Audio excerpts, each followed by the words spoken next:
Nawashukuru sana. Naomba tukae.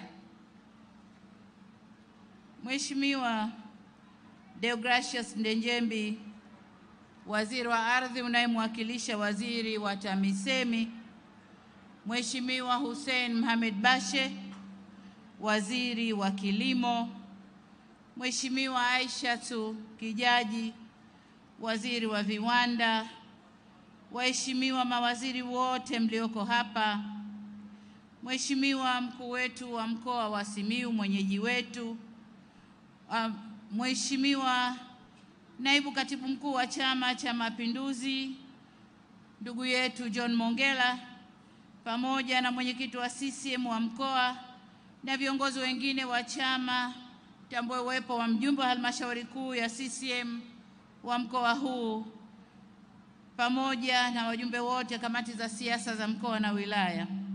Lakini pia nitambue uwepo wa viongozi wa vyama vya siasa wa wilaya hii. Tambue uwepo pia wa makatibu wakuu waliopo hapa pamoja nasi, Mheshimiwa mkuu wa wilaya ya Meatu, kamati za ulinzi na usalama mkoa na wilaya hii, waheshimiwa wabunge na waheshimiwa madiwani, viongozi mbalimbali wa serikali mliopo, Dr. Riyadh, mmiliki wa kiwanda cha BioSustain, na wote wanaowakilisha sekta binafsi mlioko hapa, machifu wenzangu na wazee wa Meatu mliopo hapa, ndugu wananchi, vikundi vyote vya burudani, mabibi na mabwana, ndugu zangu wanahabari, Meatu oye! Jamhuri ya Muungano wa Tanzania. Ndugu zangu, nianze kwa kumshukuru Mwenyezi Mungu tujalia uzima na kutufikisha salama katika wilaya hii ya Meatu. Niwashukuru sana sana wananchi wa Meatu na mkoa wa Simiyu kwa ujumla kwa kujitokeza kwa wingi na kuleta hamasa katika ziara hii. Asanteni sana wana Meatu. Ndugu wananchi, nipo katika mkoa wa Simiyu kwa ziara ya siku 5 inayolenga kuzungumza na wananchi ili kujua changamoto zao. Lakini vile vile ziara hii inalenga kukagua utekelezaji wa miradi mbalimbali ya maendeleo ikiwemo viwanda kama nilivyofanya asubuhi hii. Lakini kabla sijaendelea, ndugu zangu wana Meatu, nitoe pole nyingi sana. Pole nyingi sana. Tumepoteza vijana wetu 4, lakini na wengine kadhaa wameumia katika usafiri kuja kwenye mkutano huu. Nitoe pole sana kwa wana Meatu. Ndugu zangu, katika wilaya ya Meatu, asubuhi hii kama nilivyosema, nimefungua rasmi kiwanda cha pamba cha BioSustain cha kinachomilikiwa na Dr. Riyadh. Kiwanda hiki kinachochakata pamba, mbali na kutengeneza ajira, kitapanua soko la wazalishaji wa pamba wa hapa wilaya ya Meatu. Soko liko pale, na ndio madhumuni ya serikali kupeleka viwanda maeneo mbalimbali. Nimeelezwa kwamba uwekezaji katika kiwanda hiki umezalisha ajira za kudumu 375 na ajira za muda 880. Hili si dogo. Muhimu zaidi, wawekezaji wa kiwanda hiki wanakusudia panua uwekezaji wao kwa kuongeza kiwanda kingine chenye thamani ya shilingi bilioni 12 kwa ajili ya uzalishaji wa mafuta ya mbegu za pamba na alizeti. Haya ni maendeleo makubwa sana, nami nawahamasisha wawekeze zaidi. Ndugu wananchi, serikali inaendelea na jitihada za kuvutia viwanda katika wilaya ya Meatu na mkoa wa Simiyu kwa ujumla. Kwa sasa Meatu ina viwanda vikubwa 3, viwanda vidogo 148 na viwanda vidogo sana 268 vilivyotoa jumla ajira 1342. Niwahakikishie wawekezaji wa viwanda, kikiwemo kiwanda hichi nilichokifungua asubuhi, kwa serikali itaendelea kuweka mazingira mazuri kwa ajili ya kukuza viwanda vya ndani. Aidha,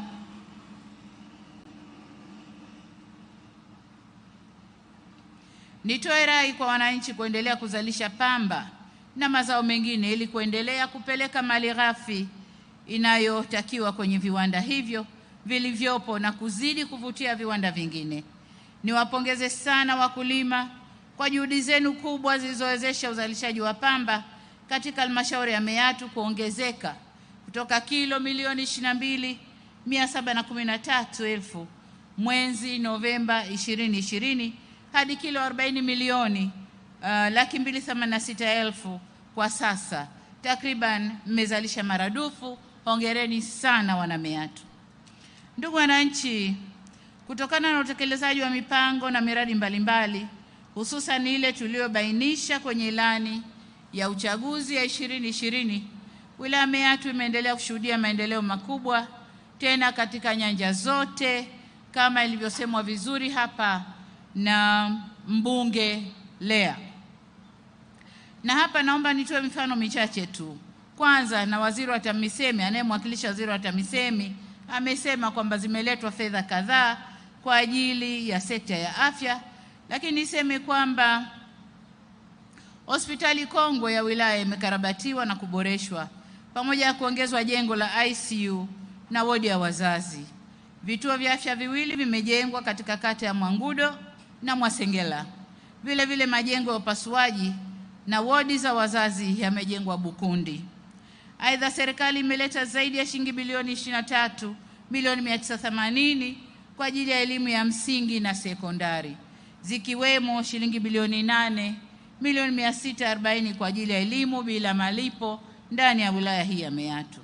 Uwekezaji huo umeongeza idadi ya wanafunzi wa sekondari kutoka 9,458 mwaka 2022 hadi 12,630 mwaka huu, huku wanafunzi 9,599 wakiandikishwa kwa ajili ya elimu ya awali na 11,000 darasa la kwanza bila mchango wowote kutoka kwa wananchi. Hii ni kazi ya serikali ya awamu ya 6. Katika kuwawezesha wananchi kiuchumi, jumla shilingi milioni 799 zimetolewa kwa vikundi 89 vya vijana, akina mama na watu wenye ulemavu kama mikopo ya 10% ya makusanyo ya halmashauri tangu mwaka 2021. Niipongeze wilaya halmashauri kwa uwezeshaji huu, lakini niombe iweze kufanya vizuri zaidi. Na nitoe rai kwa wananchi kuendelea kulipa kodi na tozo mbalimbali kwa ajili ya maendeleo ya halmashauri yetu. Natambua kwamba wana Meatu ni wafugaji wazuri pia. Ili kulinda ubora wa mifugo na bidhaa za mifugo, serikali ilianzisha kituo cha wakala wa maabara ya wanyama katika halmashauri ya wilaya ya Meatu. Kituo hiki kitasaidia kupima, kubaini magonjwa ya mifugo ili hatua stahiki za kitabibu ziweze kuchukuliwa kwa ajili ya kuilinda mifugo yetu. Pamoja na hayo, jana nilizindua kampeni ya chanjo ya mifugo inayolenga kulinda na kuongeza thamani ya mifugo yetu. Hivyo nitoe wito kwa wananchi kushiriki ipasavyo katika kampeni ya chanjo ya mifugo na kuingia kwenye ufugaji wa kisasa wenye tija zaidi. Pamoja na yaliyoelezwa na waziri na mbunge, kama tulivyoahidi kupitia ilani ya uchaguzi ya CCM ya mwaka 2020 hadi 2025, miundombinu ya umeme sasa tumeifikisha kwenye vijiji vyote 109 vya Meatu. Ila hatujaishia hapo tulipoahidi. Tunaendelea mbali, kazi inaendelea sasa kwenye vitongoji. Pamoja na jitihada hizi zote, ninafahamu kwamba kuna changamoto ya umeme kutokuwa na nguvu ya kutosha. Naomba kuwataarifu kwamba serikali imejipanga kukabiliana na hili. Tayari tuna mradi wa ujenzi wa njia za kusafirishia umeme kutoka Shinyanga hadi Simiyu na ujenzi wa kituo cha kupozea umeme cha mkoa wa Simiyu. Mradi huo utakapokamilika utawahakikishia wakazi wa Simiyu umeme wenye nguvu na wa kutosha kwa ajili ya shughuli mbalimbali za uzalishaji ikiwemo viwanda. Lengo letu ni kutaka wananchi watumie nishati ya umeme kuongeza thamani ya mazao na kilimo na ufugaji. Nimepokea pia taarifa kuhusu kero inayotokana na kuchelewa kwa utekelezaji wa mradi wa ujenzi wa daraja la Itembe. Daraja hili ni sehemu ya mradi wa ujenzi wa barabara ya Karati Mbulu Dongobesh Haido Msibiti mpaka Maswa yenye kilomita 389. Barabara hii inaunganisha mikoa minne Arusha, Manyara, Singida na Simiyu. Lakini ndugu zangu, habari njema ni kwamba kwa sasa serikali iko kwenye hatua za mwisho za kukamilisha mradi huu. Nafahamu adha ambayo wananchi wamekuwa wanakumbana nayo, ikiwemo kulazimika kusubiri masaa 4 mpaka 6 wakati wa msimu wa mvua ili waweze kuvuka kwenda upande wa pili. Kwa hiyo kama nilivyosema, nataka niwahakikishie kwamba adha hiyo inakwenda kumalizika.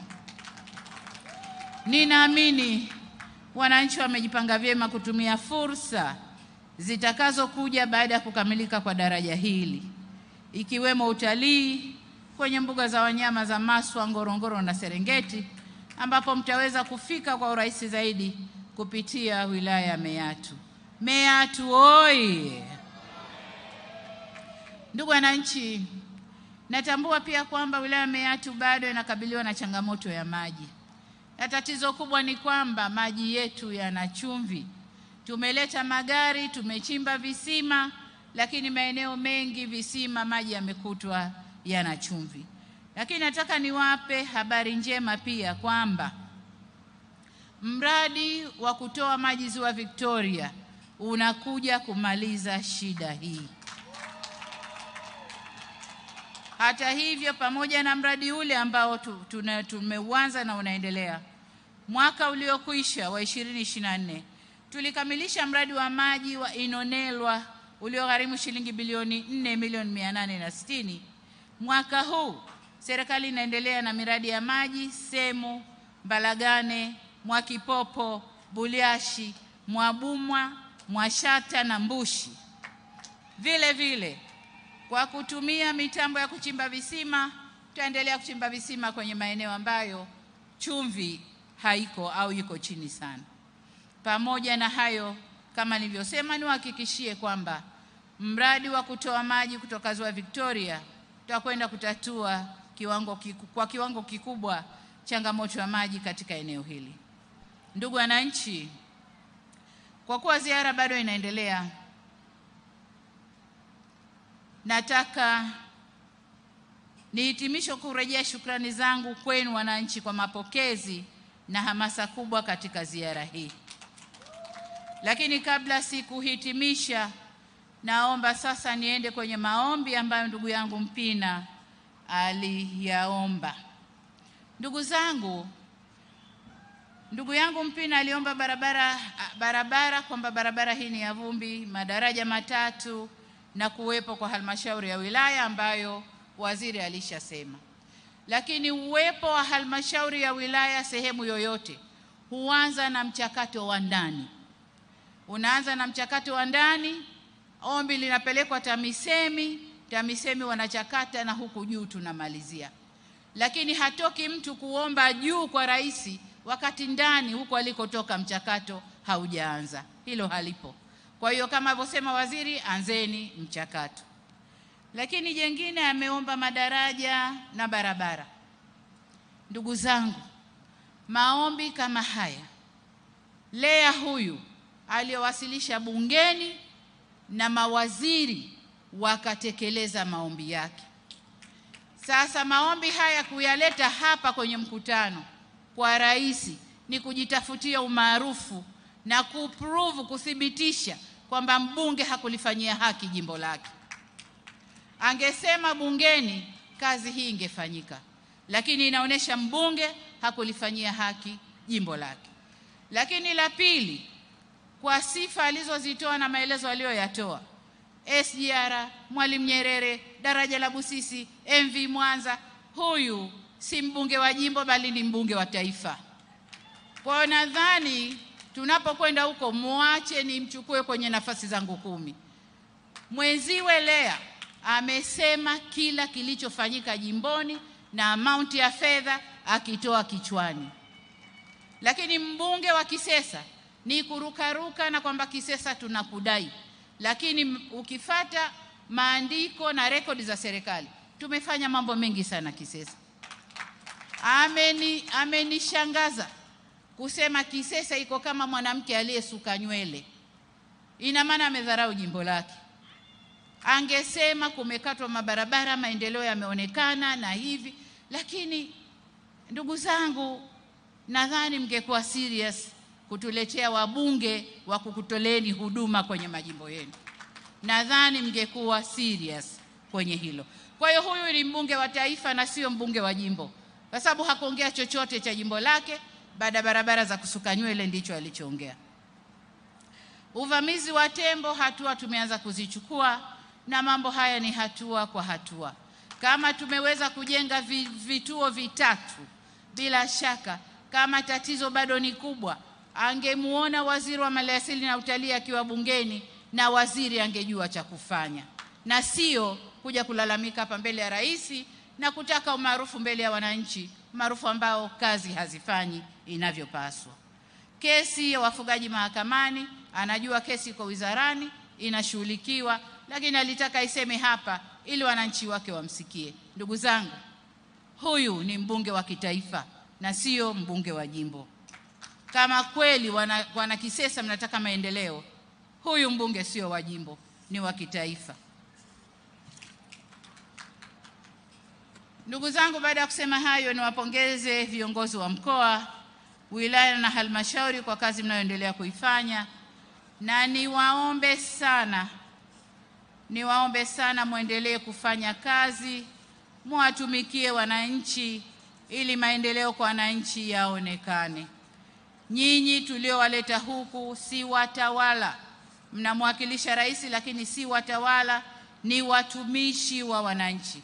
Kwa hiyo niwaombe sana, watumikieni wananchi.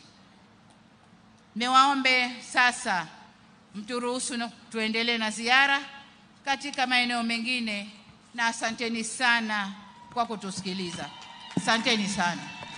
Toti, tunaomba tumsindikize Mheshimiwa Rais wa Jamhuri ya Muungano wa Tanzania.